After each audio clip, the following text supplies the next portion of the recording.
Dans un village africain vibrant, où les sons du marché emplissent l'air et où les rires des enfants résonnent entre les maisons en terre cuite, Adama était une figure respectée et aimée. Connue pour ses talents culinaires hors pair, sa marmite fumante était un mystère que tous savouraient mais que personne ne comprenait véritablement.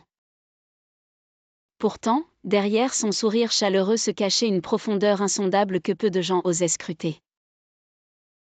Paul, une jeune femme du village, était cependant d'un autre bois.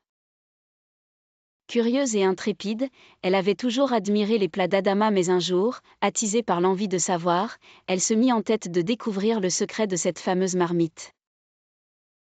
Un soir, alors que le marché s'achevait et que les ombres s'allongeaient, le fou du village s'approcha de Paul.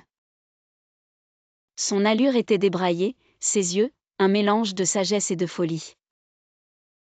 Il tenait à peine debout mais ses mots, eux, étaient clairs. La marmite d'Adama renferme plus que des mets qu'on savoure, Paul.